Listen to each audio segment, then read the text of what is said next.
నమస్తే నేను రోజు వెల్కమ్ టు స్పెషల్ డిబేట్. పల్లె సమరం ముగిసింది. పరిషత్ పోరుపై ఊహాగానాలు పెరిగిపోతున్నాయి.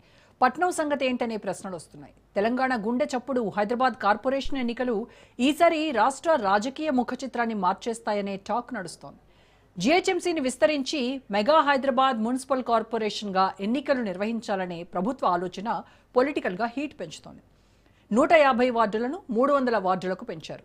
జీహెచ్ఎంసీ విస్తీర్ణం 650 చదరపు కిలోమీటర్ల నుంచి 2053 చదరపు కిలోమీటర్ల వరకు పెరిగింది.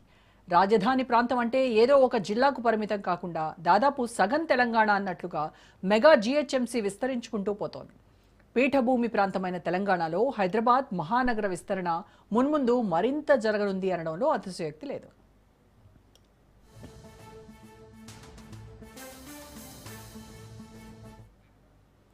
హైదరాబాద్ నగర పరిధి విస్తరణ పెరుగుతుండటంతో పరిపాలనా సౌలభ్యం కోసం కార్పొరేషన్ను ఎన్ని భాగాలుగా విస్తరిస్తారనే చర్చ మొదలైంది. 3-4 కార్పొరేషన్లుగా విభజిస్తారని పొలిటికల్ సర్కిల్స్లో వినిపిస్తున్న మాట. కాస్మోపాలిటన్ సిటీగా ఎదుగుతున్న హైదరాబాద్ను పాలనా సౌలభ్యం కోసం ఏ విధంగా విభజిస్తారనే చర్చ జోరుగా సాగుతోంది. తాజాగా విభజించిన 300 వార్డుల ప్రకారం హైదరాబాద్లో భౌగోళిక రాజకీయ మార్పులు గ్యారంటీ అనే మాట వినిపిస్తోంది. జీహెచ్ఎంసీ వార్డుల విభజన జరిగినట్లే కార్పొరేషన్పై అసెంబ్లీలో చర్చించి కొత్త చట్టం చేసే దిశగా ప్రభుత్వం దృష్టి సారించినట్టు సమాచారం.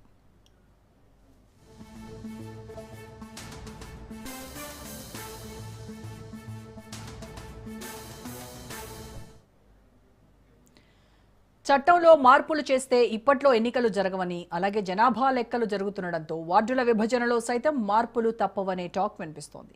తాజా లెక్కల ప్రకారం హైదరాబాద్ మహానగరాన్ని 12 జోన్లు 60 సర్కిల్స్గా ఏర్పాటు చేశారు. ఈ మేరకు రాష్ట్ర ప్రభుత్వం గెజిట్ విడుదల చేసింది.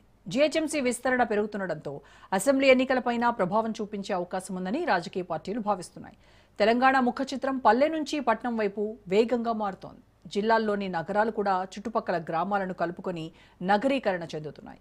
ప్రతి ప్రముఖ ముఖ్య నగరం గత 10 ఏళ్లుగా అభివృద్ధి చెందుతూ పల్లెలను తమలో కలిపేసుకుంటున్నాయి.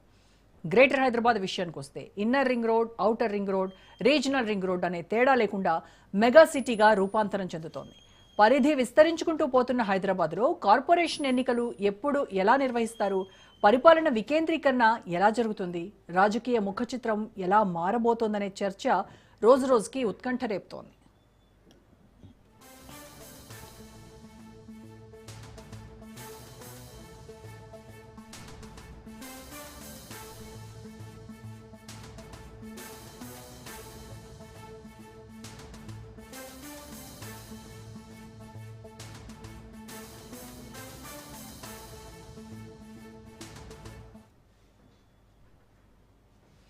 ఇప్పటి వరకు జీహెచ్ఎంసీలో వరుసగా 2 సార్లు బీఆర్ఎస్ జెండా ఎగరేసింది. గత ఎన్నికల్లో మజ్లిస్కు ధీటుగా బీజేపీ తన సైన్యాన్ని పెంచుకోగలిగింది.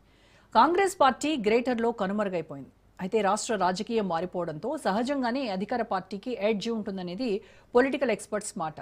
హైదరాబాద్ చుట్టుపక్కల ఉన్న ప్రాంతాలు కలిసిపోవడం, ప్రభుత్వం ఏర్పడి 2 సంవత్సరాలు కావడంతో అధికార పార్టీ హామీలు ఒకవైపు, ప్రజా అసంతృప్తి కోణం మరోవైపు ప్రభావం చూపితే ఫలితాలు అంచనా వేయడం కష్టం అనేది మరో వాదన.